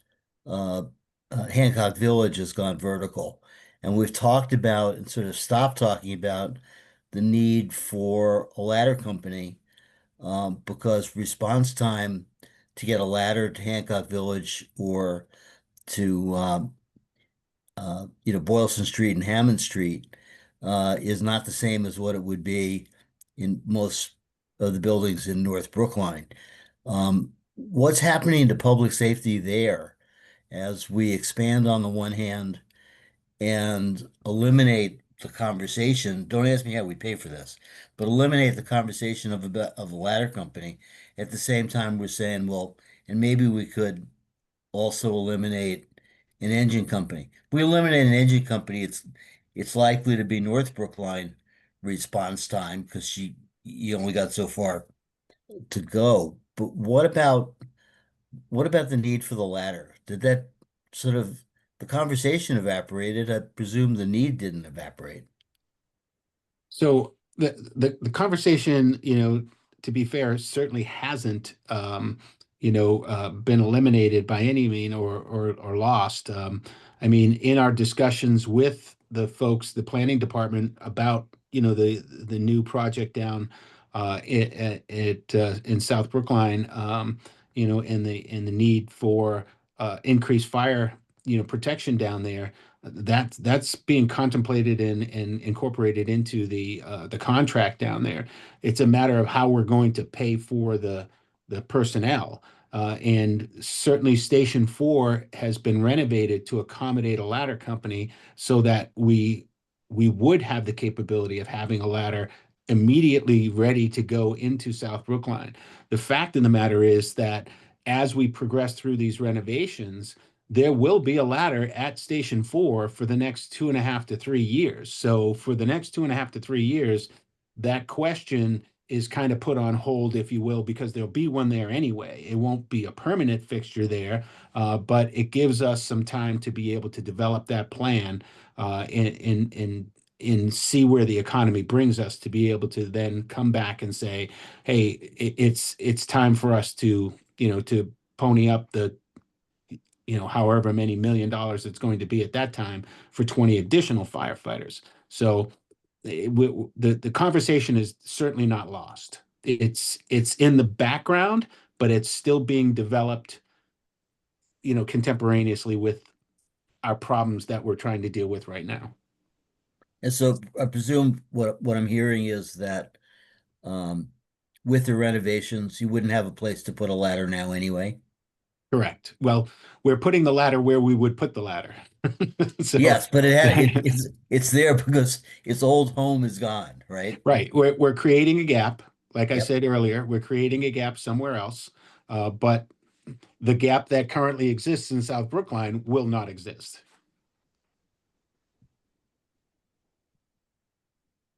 Thank you. Chris Westfall. I'd like to thank the chief for the work that he's been doing and trying to manage things like overtime, because I think that's very important. I understand everybody's concern. I'm in Brookline Village. It's a very tight area here. A couple of minutes one way or the other in response time means significant numbers of people could lose their housing. So I do understand that this is a real issue. But in terms of the reserve fund over time, what we're seeing as the budgets come under more and more strain is that there's going to be more and more call on the reserve fund for vital services. And we really have to start thinking about how we budget for those. And even if this override passes, we all know here that we'll need another one in 3 to 4 years anyway. So at some point, we're all going to have to kind of bite the bullet and understand that it might be possible that we can't afford everything that we might like. And we're going to have to start thinking about what we absolutely can't do without. And I applaud the chief's willingness to contemplate cutting the number of firefighters on the truck instead of closing a station. That's going to be a hard discussion going forward. You saw last year that when there was a suggestion that we might limit the number of firefighters, there was a great outcry over that. And we're in a fiscal place now where the reality is going to be ugly no matter what we do. That's just the reality. So I appreciate your considering to think about this. I think, Charlie, you probably got the right message about reserve fund transfers. We really, it's the budget is getting tighter and tighter. We've got to think about where the money comes from and what we're doing with it. Thank you. Dennis, two finger to you. Thank you. So on the subject of the reserve fund specifically, I think Christine teed this up nicely, and this is partially in response to Neil. I would like to actually pose the the question so that Charlie reminds us of the actual sort of policy expectations around reserve fund management and what the implications for that would be if we were to simply choose to fund the reserve fund or recommend funding the reserve fund at a much lower level. This is not trying to argue about how much we should be spending on fire versus anything else, but just how our policies have evolved in order to keep the reserve fund at a level commensurate with potentially unanticipated consequences. So, Charlie, do you have like a sentence or two to add to that?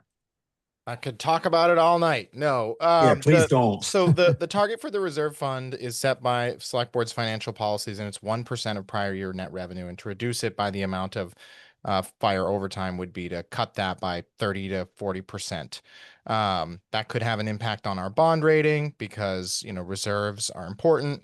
Another thing is that the reserve fund is partly funded by free cash, so that may not necessarily get you as much. You know, every dollar reduced out of the reserve fund is only 75% of that is the budget, so it doesn't really help you that much to get to your perennial funding of overtime, since we're dumping money in from free cash to help fund the reserve fund. And the other thing that I just want to quickly caution is that Christine, so Chris Westphal, you're absolutely right that budget pressures are increasing. And, you know, this year we had historical snowfall levels, you know, that harken back to 10 or even 20 years ago. And we'll hit the reserve fund for $2.5 million. Let me just remind you, we've already approved $325,000 out of the reserve fund, which gets you pretty close to $3 million, and including fire overtime would more than fully exhaust the current reserve fund amount. And so even without fire overtime, we're getting close to exhausting the current number. I would highly recommend against reducing the reserve fund, the level of the reserve fund, for that reason and for the reason that it would be potentially harmful to the bond rating. Thank you. And I apologize, Carlos, for jumping ahead with the two finger. Carlos Reduejo. Yes, no worries, Dennis. And I'm sorry, I'm sorry asking this question, but fire protection is one of the most important services, basic services of a town. You know, provides water, safety, and fire protection. Those are based in sewage. Those are the basic services of a town. So I get very annoyed, I think is the right word, when I see these on the chopping block, because an override is really a chopping block. And if we, I know that, you know, there's a problem with overtime and so forth, but I think it just gives the voters it puts the voters in a strange position where they sort of see fire protection, and police, and they're like, well, I really want that, but the number's super high. What do I do? I'm very confused. And we've already seen that with the police, you know, the 6 police officers have not been filled. Those positions haven't been filled for years. And the chief already said that we are okay at the present levels. So I'm just confused about one thing. I've heard that the preference would be to reduce the number of personnel throughout town rather than to close a station, because they would disproportionately affect that part of town.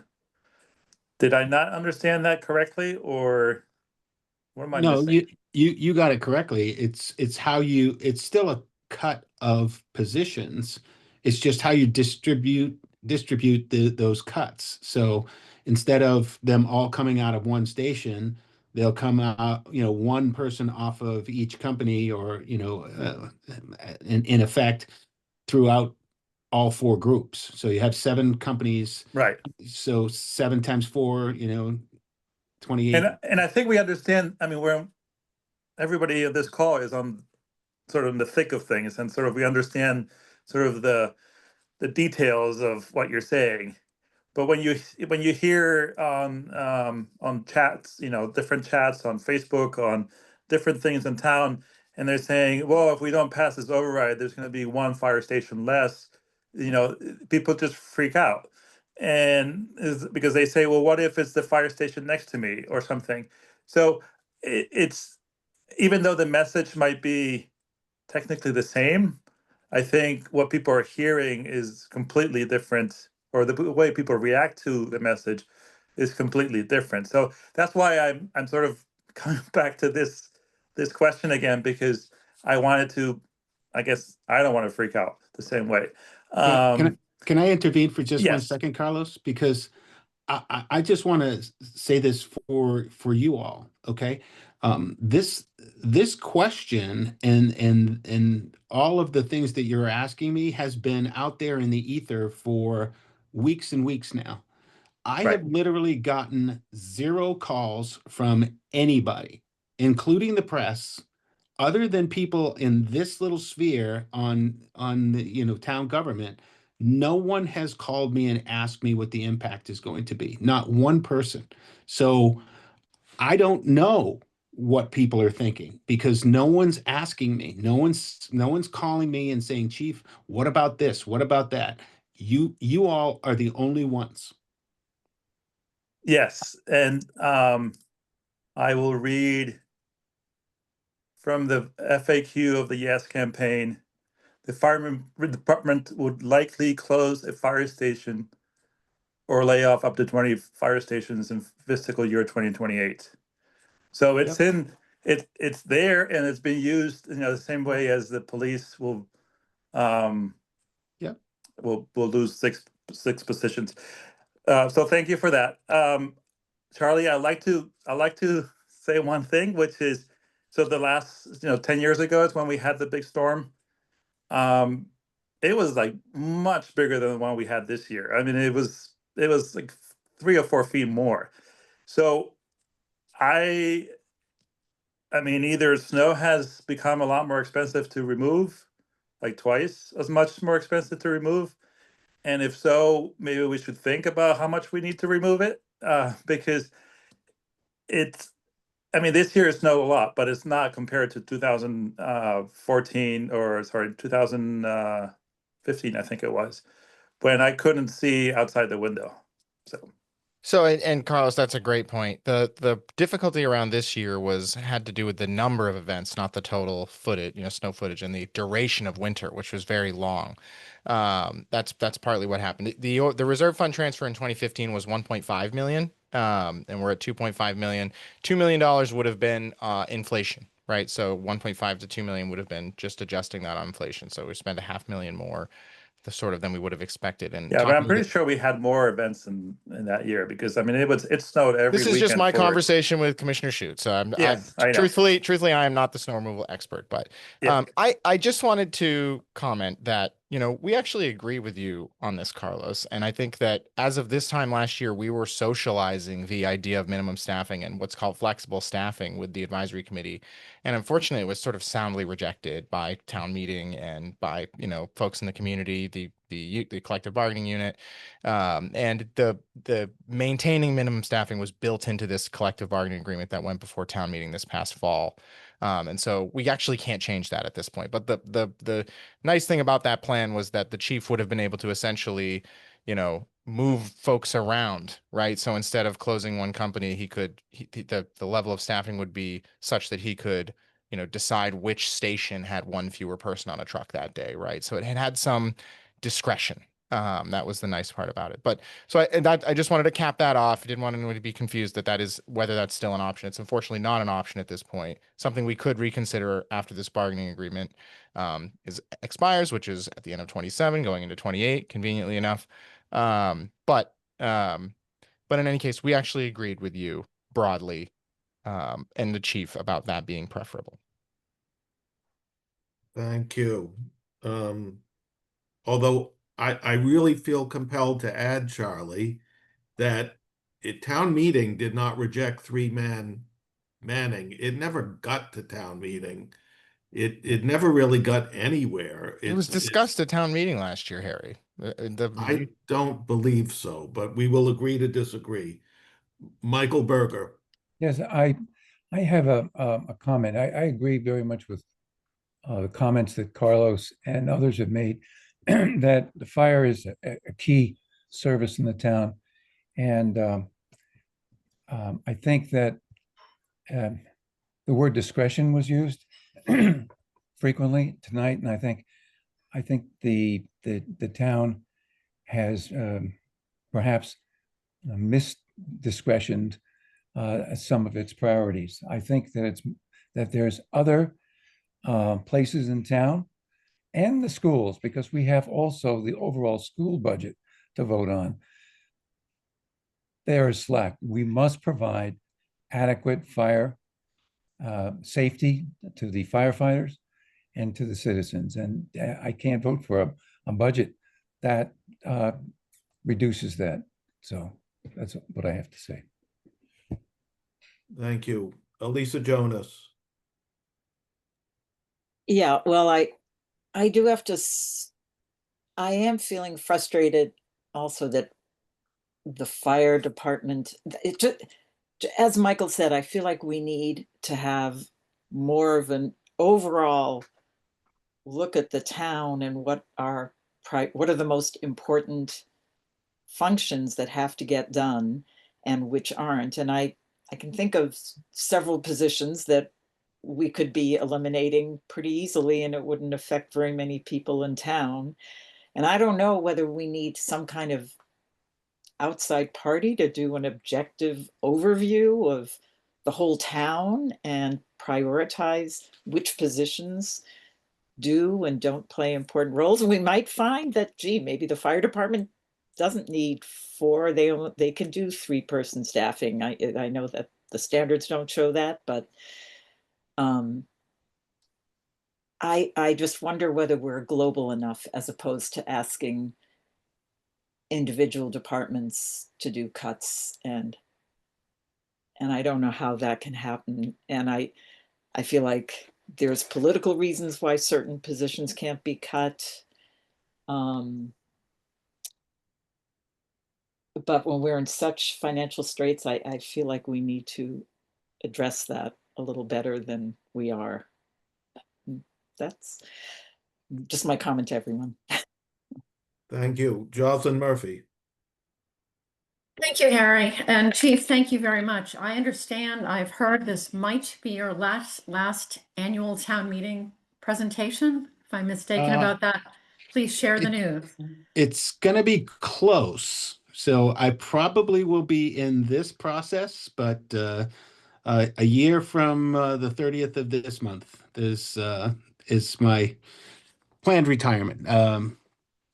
As you know, having worked in public safety, 65 and you're out the door. So I turned 65 a year. I just had my 64th birthday a few days ago.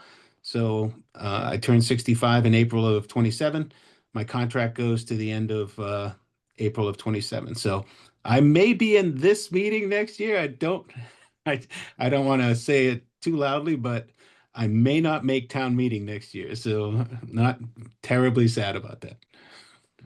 All of your contributions to the town, I mean that sincerely.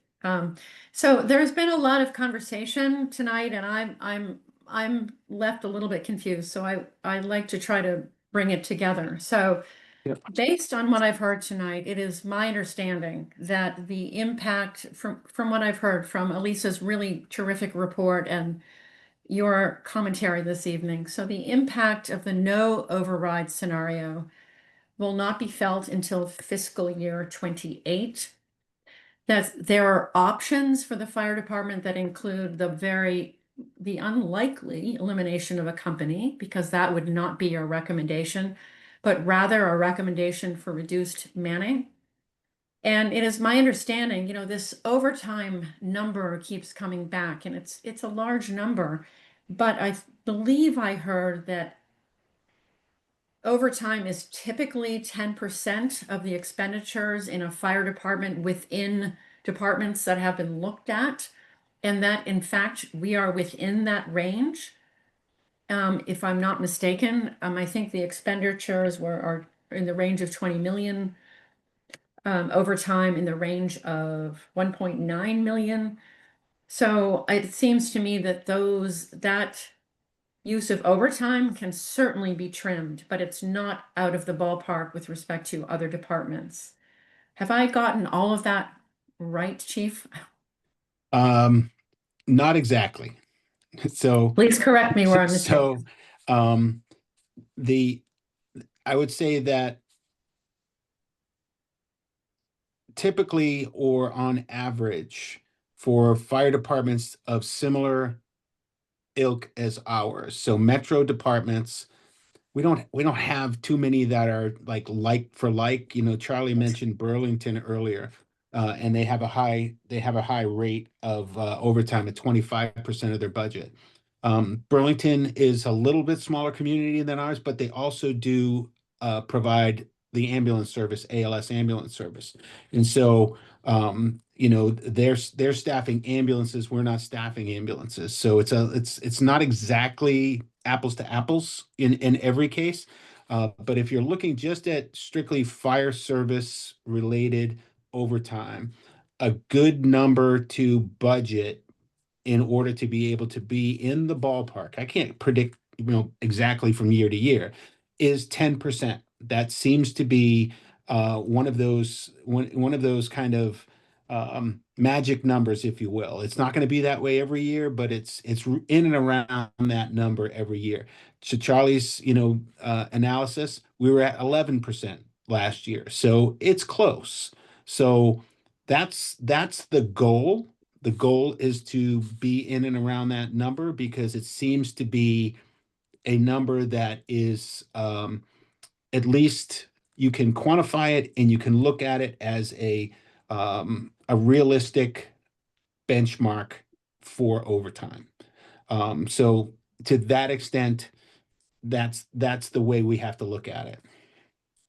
Understood. Okay. And I think I also heard that from Charlie that it's leveling off.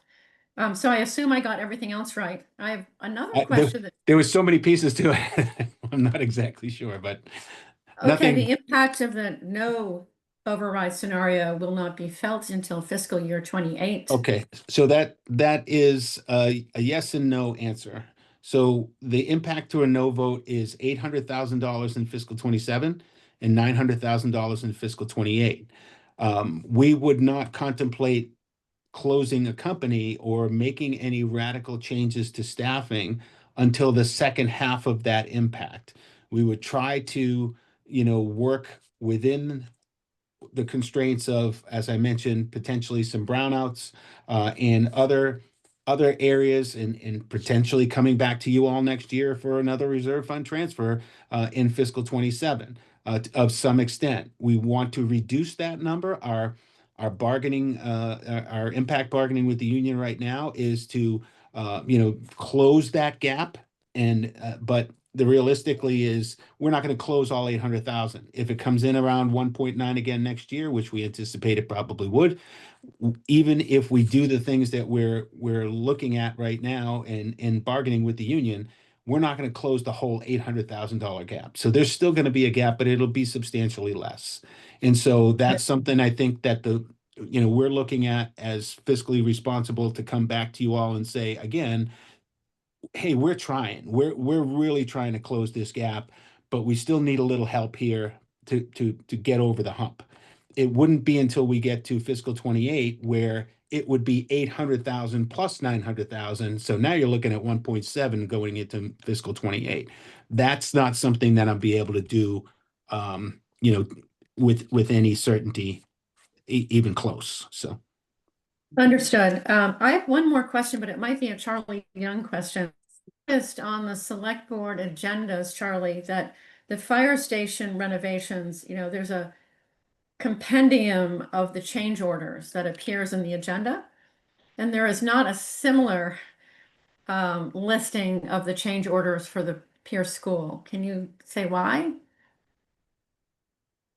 I'm sorry, I'm not sure that I have even noticed that myself, Jocelyn. So I may have to, I can try to get back to you on that. No worries. I was just surprised that there's not the same level of transparency, but it's I'm gonna have to look into that for you. I'm gonna have to look into that. That is a good flag. And I'm not sure what the reason is there. No worries. I, Okay. I will provide a small update to Elisa's presentation earlier, because we did have our meeting with the building commission, and a new fire station for Station 5 was approved by the building commission. So at the time that I met with the subcommittee, we had not met with the building commission yet. There were 3 options on the table. We presented those options, and the building commission approved the full replacement of Station 5. So that was great news for us. Good news. Thank you. Neil Gordon. Yeah, thank you, Harry. I just want to say, I'm sure I can think up some November warrant articles that'll bring the chief back to the Public Safety Subcommittee and the full advisory committee, just, because we don't want to miss you too soon. I just wanted to follow up with a comment on Elisa's suggestion that, yeah, there's a priority dilemma, right, that we're going to be faced and is going to have to somehow be solved. Across the board, everybody's got to give up an employee, by department, doesn't even proportionally doesn't reflect the needs of the town. But I see as part of the dilemma the understanding of the public and the ability to poll what's your priority in terms of how we solve. I think the public understands a change in the hours that the library may be opened or closed, right? For example, I don't think they understand the safety impact of things that require technical expertise, like what's the real difference between 3 on a truck or 4 on a truck? What's the real difference of 30 seconds or a minute worth of response time? That gets more complicated. And I think that at the end of the day, as limited as we are in our own expertise, I think it ends up being the advisory committee's dilemma to sort of, we can have public hearings too. The notion of outside help doesn't help with the culture of the town that we are in. And so I think that ultimately we as a committee, we're going to own what goes to town meeting. Town meeting can decide, but I don't see anywhere around us making some hard decisions. Thank you. And I think winding it up with Chris Westfall.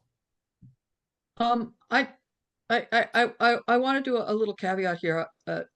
I left my family in New Jersey for good reason, but many of them were firefighters and police officers. And so this is a series of conversations that I've been having with people my entire life. There's a real difference between the 4-man fire truck, which is preferable, and the 3-man fire truck, which may be adequate. And it could be that we will be in a position where we can no longer have optimal and we need to move toward adequate. And that's a very hard decision and a very hard discussion to have.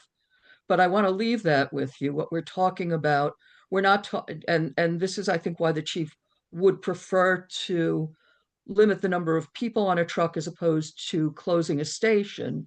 The reality is that assuming that you're not running 4 fires at the same time, and that could happen, but seems unlikely. But you always have to, in public safety, recognize that there can be a tragic, really bad series of events. The reality is that if there's an actual fire, more than 1 truck will answer. And so when you start to talk about those staffing numbers, it's important to realize that you're not sending a single truck to fight a major fire with 3 guys by themselves. This is, yeah. And we have a robust mutual aid system in the Metro Boston area. It is, Cambridge is very close. Boston is very close. Newton are very close. So yes, there will be delays. There would be consequences. There's no doubt about it. But we're not talking about rural Kansas or even rural New Jersey, Right. where and they're all career fire departments. I have many friends in New Jersey who are in large municipalities that still have call and volunteer fire departments. Oh yeah, You know? I grew up in a town with a volunteer fire department. I understand that too. Mm. No, but what I'm saying is when we talk about that difference between 3 and 4, there are some safety concerns, but the reality is what we're talking about is optimal or adequate. And we may end up in inadequate as opposed to optimal. That's my only comment on this going Thank you, forward. Chris. Dennis, I think we're ready to go to. Although maybe wonder whether the chief would welcome, volunteers from the advisory committee to serve on, as an extra person on some of these treks.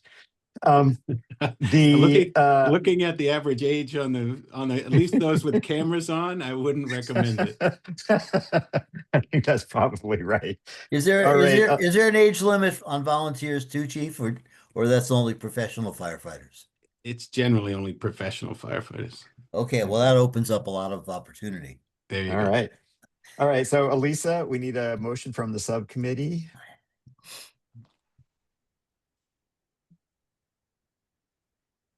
And you may be muted. Elisa, so we you're can't hear muted. you speaking. Sorry. The subcommittee moves favorable action on the Brookline Fire Department's proposed fiscal year 27 operating budget of $20,263,066. Second. All right, so the recommendation is for favorable action on the operating budget for fiscal year 27 for the fire department, $20,263,066. Michael Berger. No. Cliff. Yes. Elise. Yes. John. Yes. Harry F. Yes. David Mark. Yes, and thank you, Chief. Neil. Yes. Susan. Yes. Harry. Yes. Elisa. Yes. Brian. Yes.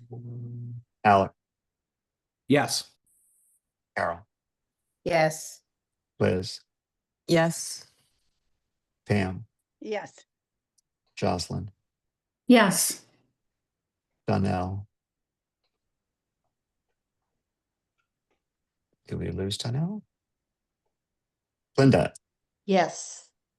Fran. Yes. David. Yes. Carlos. Yes. Christine. Yes.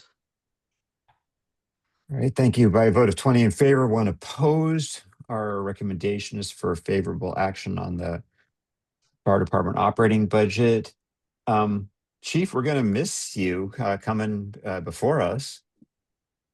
Well, like I said, I would, if I'm for whatever reason not here next year for this meeting, I just want to take the opportunity to thank everybody on the advisory committee.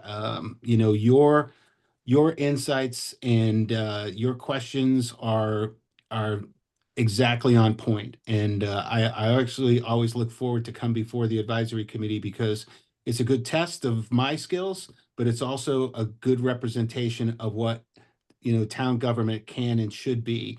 And you represent the rest of the folks who put you in these positions remarkably well. So thank you for your support of the fire department. Thank you for your support of me, and I wish you nothing but the best. Thank you, Chief. Thank you so much. And thank you to the subcommittee, in particular, the 2 comprehensive reports we got on the fire budget. Harry, you want to give us our marching orders for next week? Yeah, so we're going to meet hybrid, which means in person if you can make it on Tuesday, April 14. We have 6 items. We have 3 public hearings.